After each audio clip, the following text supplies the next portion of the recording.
This is Open Mic Life. Let's go!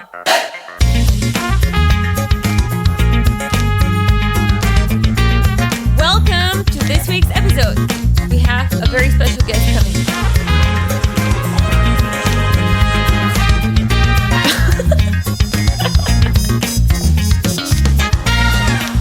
Welcome back to Open Mic Life, where today we're diving into something truly special, the power of passion and community.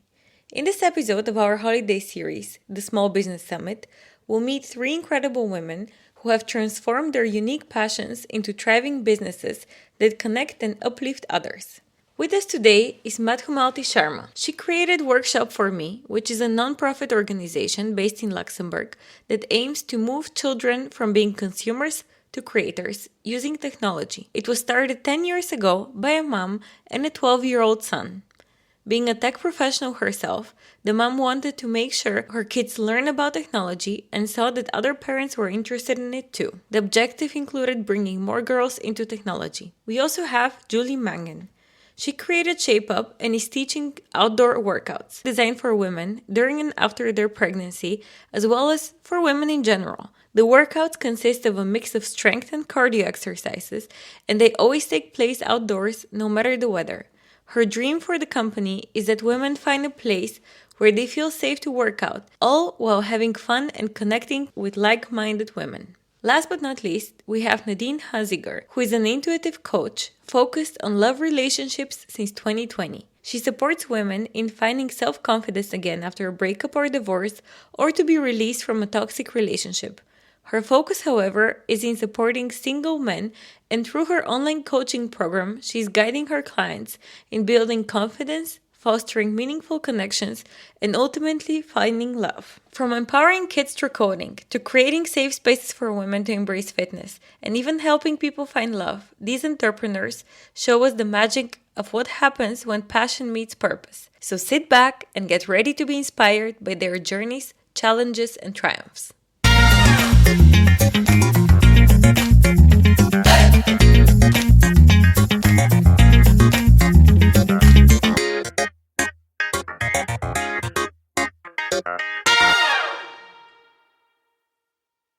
Welcome to Open Mic Life. How are you doing?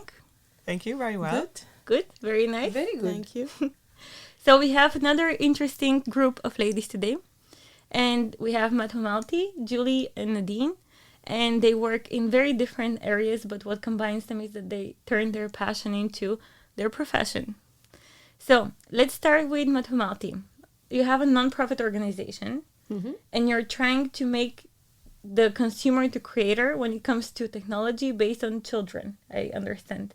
Is that correct? Yes, that's correct. So how did this come to be? Sure. So we started Workshop for Me, which is a non-profit around 10 years ago.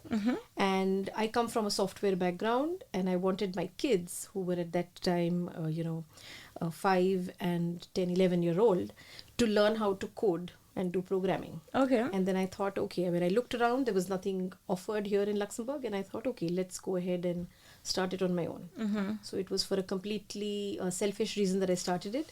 The other important aspect was that everywhere I looked, the kids were all using technology. They were playing games, they were looking at videos, and the idea was to move them from being consumers to creators. Okay, I understand. That's how it started. Okay, I understand. Very interesting. And you touched upon that kids are using technology a lot, so they might as well learn a very good skill out of it. Absolutely. Very nice. Very Contribute to it, create with it. Exactly. Very nice. And we'll come back to this. I want to say welcome to Julie as well. Hello. Thank you. Hello.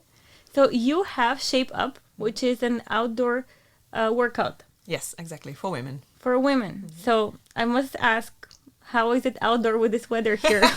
It's a very common question. Yeah. Well, it's outdoor because I think the most important part, one of the most important part is that you're outside. Because just the fact of going out of a house, either if it's office or if it's your home, just going outside and getting some fresh air already changes your mind. 100%. So if you're like stressed, nervous, tired, whatever, if you just change your location to outside, you feel already better. That's true. That's very true. And if you are part of a community that makes you go outside, you'll see Exactly. that as sweet as you are, you're not made out of sugar. So Exactly. And this is with the weather, the main part is commitment. So that you have a community waiting for you and you cannot chicken out. Yes, very nice. Well, speaking of sweet, we have also Nadine with us, who is focused on love. Yes, exactly. Very nice. So you are a coach and you're focused on relationships and specifically love relationships. Exactly. So how did this come to be? And can you talk a little bit more about why your main focus, from what I understand, is helping men?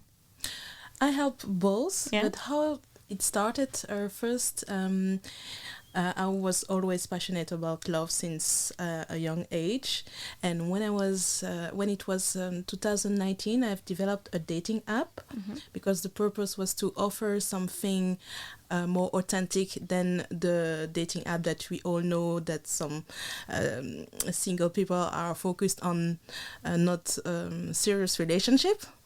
And I've developed this prototype, and in the dating app, the purpose was also to offer the couples to play some games in order to help them to reconnect. And there were some games for the single and a game for the couples. And within the dating app, I wanted to offer coaching to help people, and so that's how it started. And I also have ladies who comes to me, and also men. But indeed, that's right. I've developed coaching programs specifically for men. And why did you see? Because I think more what I see around me is that the focus is more on women to help them. How did you discover the niche that actually men might need this more? That you found the need to create this business? That's a very good question, and exactly due to the fact that I see a lot of coaching for women, I have like empathy for the men, and for what I could observe, I could see that it's very difficult and for a man to approach a woman, and especially nowadays, it's all those feminist movements. Doesn't matter their age, but it's very difficult for them to approach. They are afraid to do something wrong or to say something wrong. And with this program, it helped them to increase self-confidence and also to approach a lady in a very elegant manner.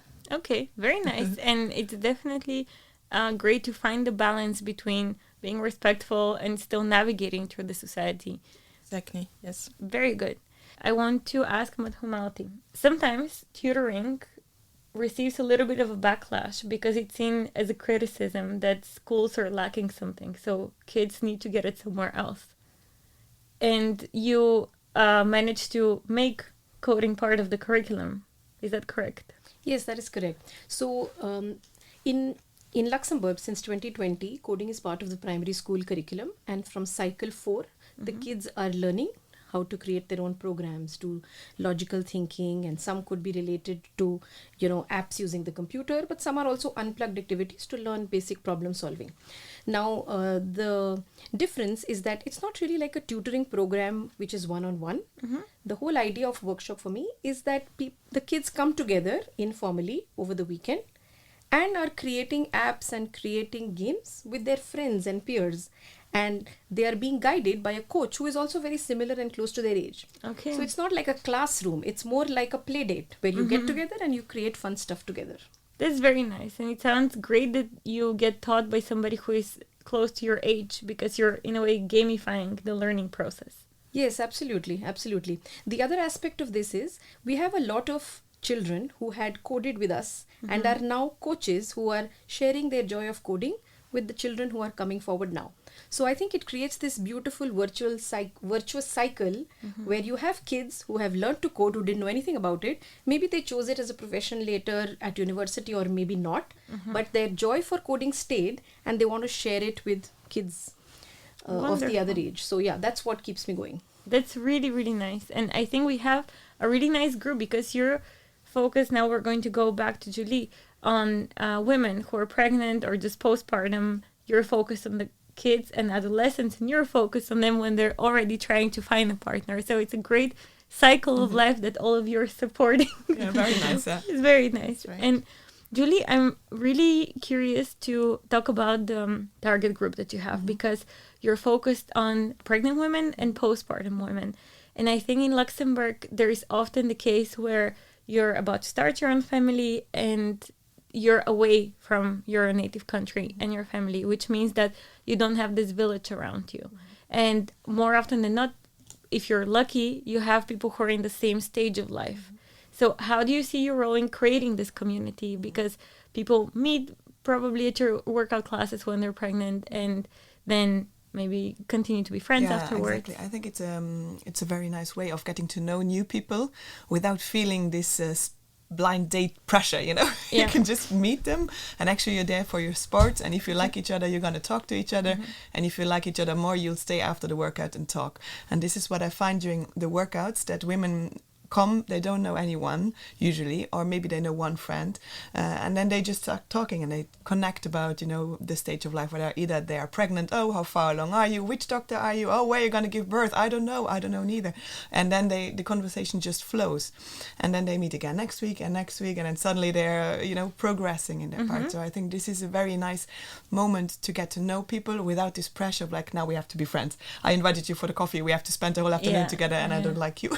And we have to have a play date. Exactly. And I think this is a first step of getting to know people. Wonderful. Yeah. What I wanted to add is that also you help them to increase their self-confidence.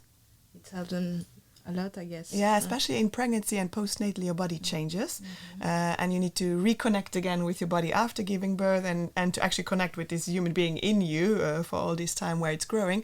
So you feel very different from before, and it's super nice to meet people who do feel this too, and everyone just feels it. But if you have a safe place with only women, that's why it's only for women, you feel free to talk about this. This is like, even if after giving birth and you have some issues, if you mention these issues, I'm sure everyone in the class is like, oh, I had that too, or oh yes, I had that too, and then you just can feel free to talk about it so openly, and then you're like, I'm not alone. Actually, everyone is having the same issues, and this is nice part about it. Yeah, I just wanted to mention, it's so beautiful the way you say that when you have all women, then they kind of feel more confident with each other and work with each other. We had the same in workshop for me. When we started, we had a session with both boys and girls. And over a period of time, we saw that the brothers were continuing, but the sisters were dropping out. So we decided to create an all-girls session where the girls together would code. And they didn't feel that much pressure. They were happy to take risks and fail because they felt they were in a peer group, and it was super successful. So I think it really works well to have people whom you're comfortable with to go along your journey. So I love your idea. Thank do you. it too. Yeah, I think it's good that we're a modern society where we try and equalize women and men both, but there are just some parts where it doesn't work, and for both men and women, and for me, like pregnancy, it is a female thing right now. So it's only female who can experience it, and I do think there are some natural boundaries, and girls, especially children, they develop so quickly, so different. Yes. Definitely. Well, that's very nice and very interesting to see like the similarities. Nadine, you were saying in your business you help people to increase the number of matches on dating apps. This is, I feel like, maybe I'm wrong, since COVID mostly, that people were relying a lot on dating apps. I have had friends who told me person seemed great on paper, and on the app we had so many things in common. How do you see your role in helping somebody to create more matches? Because at the end of the day, the person who they're matching with, they want to know them.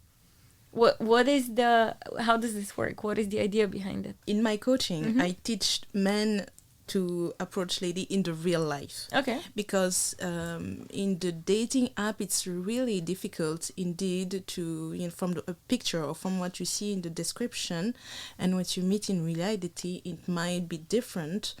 And I am an old school lady. So let's go back to the roots. And for me, it's, there is single people everywhere. You can go in the tram, you can take the tram, you can take the train, you can go in the place, in the city center and meet someone. But just you have to go.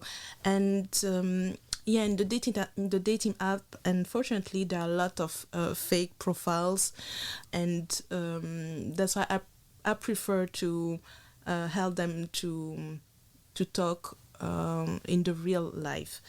But there are still people who meet and who get married in the dating app. But there is also some strategy that that the men should do, and to, for example, changing the pictures, make sure that the picture is professional. Make sure you don't have a picture with a fish, I guess, when you went fishing. Well, if it's important to you.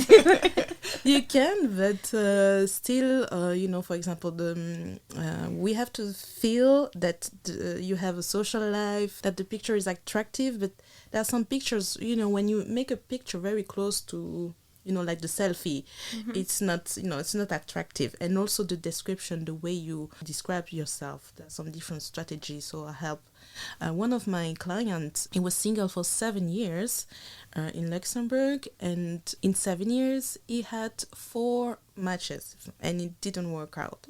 And after the program, he followed all the exercises. He had 5 dating within a month. Okay. So. And how is he now? He's not afraid to say no. He feels that he can attract ladies, because he was in a period of his life that he was not, I don't attract ladies. And now he's very self-confident. He's able to say, I choose this lady instead of this one. Not to settle as well. Yes. Yeah. And also one of the big subjects, in the human being, they are afraid to the rejection.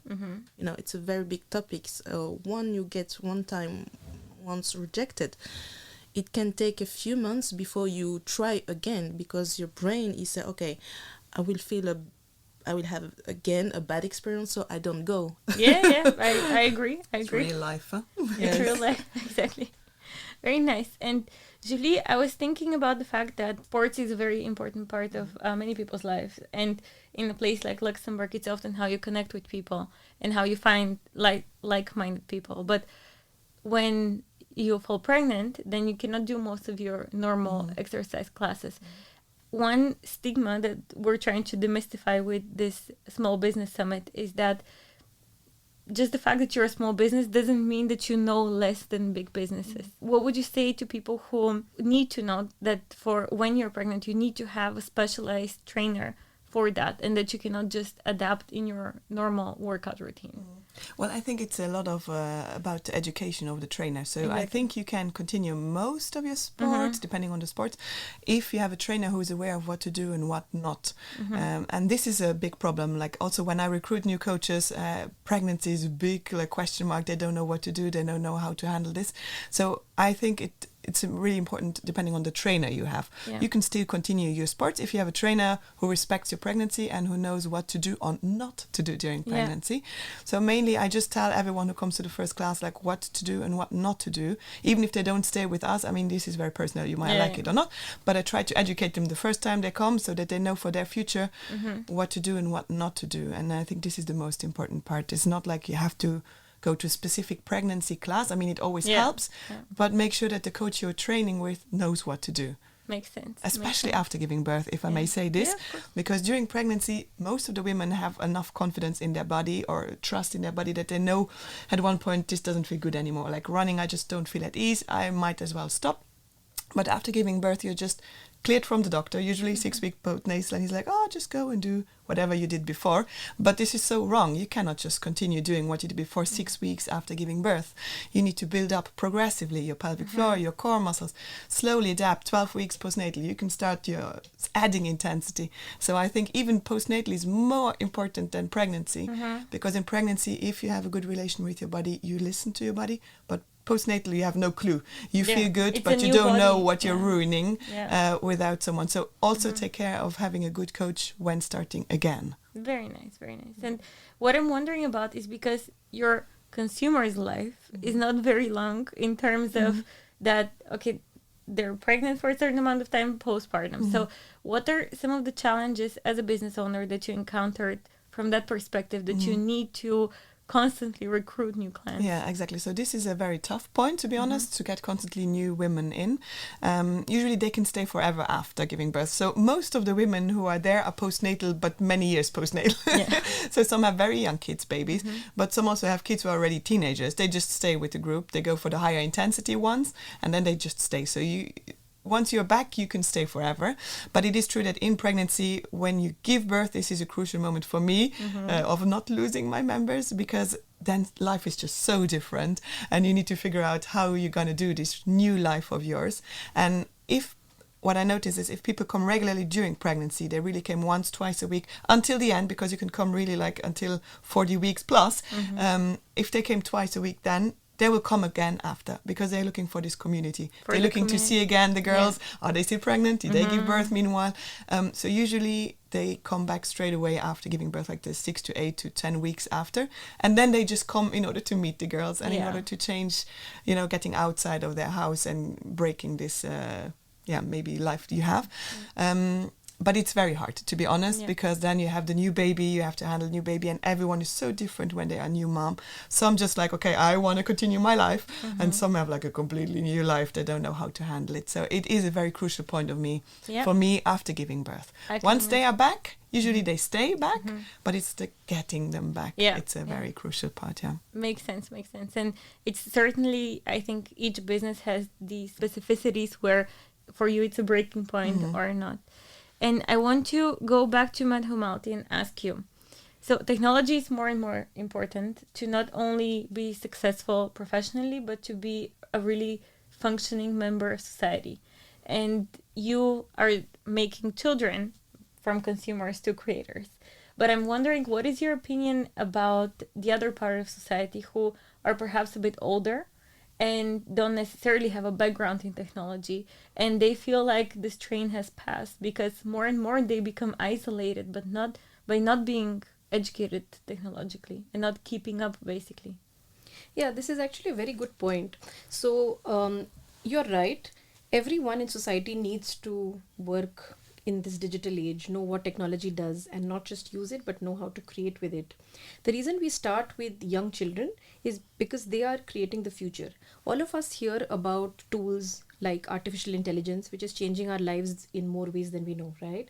I mean, we saw that when COVID hit, the children who were using technology were more comfortable than the teachers. They would mute the teachers on Microsoft Teams, and the teacher didn't know what to do about it. Yeah. So in general, children are better in technology because they were born with it, right? They have so many more years of experience than, in terms of adapting to the new technology. Yeah. So that is the reason why we focus on young children. The beauty of having children start is because they will take their family along with them. So just as an example, we have an event coming up on the 20th of December. It's called Codutainment, where coding meets entertainment. Codutainment. So codutainment. It's coding plus entertainment. All right. So children along with their families will gather in Utopolis, in Kinopolis, Kirchberg, in the movie hall. They'll grab their popcorn and drink and learn about different technology concepts in a live show where there are experts who will show them. So for example, they will have robots which will be displayed by List, as one of our partners for the event, who will explain how the robot works. And along with the children, because their families are coming, as a side effect, they also learn about how to use technology, what it means, how they get affected by it, and all of that. So that's why I think it helps to start with children, because they, with them, bring the rest of the family parts along. Of society. Yes, exactly. Bring the rest of the family along. That's very nice, because in this way they also teach their parents, so to say, and they connect in a different way. Absolutely. Very nice. It's a very nice idea to mix the parent with the kids, and also in a place where they can have fun as well. You mix the fun and also something serious, because it's also for their future. I think it's a very nice idea. Thank you. Join us, Nadine. It's pleasure. I have no idea about coding, so that's why now. But not. Very nice. So before I ask all of you the same question, tell me, what is the next step of your business? In Luxembourg, let's talk about some statistics. There are more than 300,000 single people in Luxembourg. Yes. There are? Yeah. according to the statistics. Okay. It's like half of the country. Yeah, almost. Yeah. And I think it's a very big subject because there is the loneliness. For me, the next step would be to offer those coaching program to a lot of people because I was a shy person, so I know the difficulty to go to someone, and the next step would be to offer this program to a lot of men and also to do master classes. So that's why you say you are focused on ladies. They feel comfortable talking about pregnancy, and for the men in the master class, they can talk about men issues. Yeah. I know I'm a lady, but they can be comfortable with. Yeah, you're a professional. Yes. Yeah. Yeah. Sorry, I have one question about Yes. this. Do you feel or do you think men will be more comfortable meeting in person, like with you and this masterclass, or more comfortable being remote, like behind a desk and not super in person? Good question. Because I think it's a not fragile, but it's a delicate Sensitive, subject, yeah. let's say sensitive. Do you think they will be okay meeting in person? I think so. Yes, I think so because in person you can also there is when you create an atmosphere where when you feel comfortable, it's also helpful. In any case, most of the time I do remote coaching. I ask the same questions, so it doesn't matter if you are in front of me or not. It doesn't change really for me, but in both cases it works for me because I ask some specific question. In my coaching I ask question and I listen to the words, so I'm sensitive and I have a kind of intuition. I feel the words, and behind the words it means something, and I feel the blocking point and I work on that. So it doesn't matter if you are in front of me or not. But I think here in Luxembourg, because when I talk to different people, they like to see the person. So you connect Always in nicer. different ways. Yes. Exactly. And what about you, Julie? What is the next step? So next step, I definitely would like to add a workout for women who are more in menopause age. Because I feel that now, they are with me pregnant, they're with me postnatal, they stay with me until the kids are, let's say, teenage. And then they're like, I'm not ready for the senior group classes yet. But to be honest, burpees is not very what I want to do right now. I feel like I still am a bit stiff. So I want to get a level in between, like a next level from where I am, but not senior classes yet. Yeah. This Very is, nice, yeah, very what I nice. like I'm to go sure to. that there is a need for this. And I think especially having a community like this will make a lot of people feel more comfortable. Yeah, I think so Very too. nice, very nice. Thank you. And how about you, Madhumalti? So if you ask me what our next step is, to continue this and influence the policymakers so that this becomes part of the curriculum all across Europe. So apart from running my own non-profit, I also wear the hat of several volunteering organizations like Europe Code Week, like EU Robotics Week, like G100 Mission Million, where all of these different communities are gearing towards the same thing, bringing technology into the lives of more and more people. And the reason I'm part of all of these communities is because all of them converge on the same mission. Everybody is interested in ensuring that we have more and more children and adults being able to contribute to society in the age of technology. I mean, like the EU Commission set a goal to have 20 million ICT specialists by 2030. Wow. When they took stock, we were at 9.1 million. So if we continue at this pace, we are not going to be able to get to it. I mean, we've actually missed that bus. And the only way to catch up is to be able to change the mindset of the children from the time they are young so that they take it up and do it. So even if we don't catch that bus, I feel that our mission is to be able to let everybody in society know that this is an important place to go and everyone has a role to play to contribute to make it happen. So even if you feel that, oh, technology is not my thing. I hear so many adults and people say, they are in different professions. Oh, that's not my thing. I feel that there is a risk that they pass on this fear to their young children who are seeing them as well. The other aspect that we want to highlight a lot is get your girls involved, the girls in your community involved in technology. And technology doesn't only have to do with computers or, you do your radio show and you're playing around with these buttons. But even if you're wanting to change the light bulb in your house, or you're trying to change the hard disk of your computer, get your daughter or neighbor's daughter or your niece or, the girls in your life involved in it. So they do not think that this is something for them. Because it's important for girls from a young age to know that this is what they should also be contributing to. Very nice. We are 50% of the population of the world, right? Yeah. So we need to have 50% of the contributors or Super good, creators or tech people who come from Very the nice. women and the girls as well. So Like it, that's what our mission or next step is. And we do it by many different ways. Go and talk at different conferences, join panels, do this radio show. So thank you so much for helping us spread this word and mission that we actually have. Wonderful. Thank you so much. And this brings me to my last question for all of you. How was your experience in being part of the Small Business Summit of Open Mic Life? I think it's a very great idea to mingle and meet other people who actually are in the same area as you. Not in the same field like we discussed before. It's very different field, but everyone is going through the same thing of having a small business, having a passion they want to share about. Exactly. And I think you can see that everyone is very passionate about what they want to talk about. And if you have people who are so passionate about their subjects, it's nice to meet and then to just talk about, I see it with every panel that we have. We create a small community of the three of you. And with each one so far, they've exchanged contacts, talked about how they can collaborate. So it's wonderful. How was it for you, Nadine? That's a very nice experience, and I did a very long time ago an interview on the radio, and I was shaking, very stressed. But now, I'm very happy, and thank you for offering us this great opportunity, and I really enjoyed it. Very nice. Thank you. So I don't know technologically how good I am, but I hope you enjoyed it. No, it was absolutely amazing. So, like we know, this is the time of merriment, of, greetings, of families coming together, people coming together, sharing some of the things that they have, having a good time together. And I think this is exactly what you have been able to create.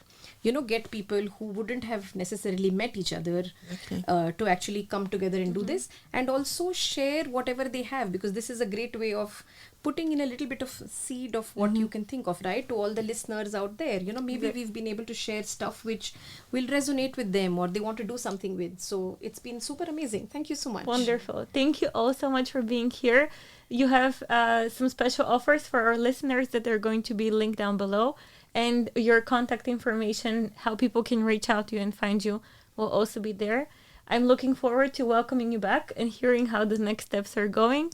And until then, happy holidays and thank you for being here. thank you too. Thank you. Happy holidays. Bye. Thank you for tuning in. See you next week on Open Mic Life.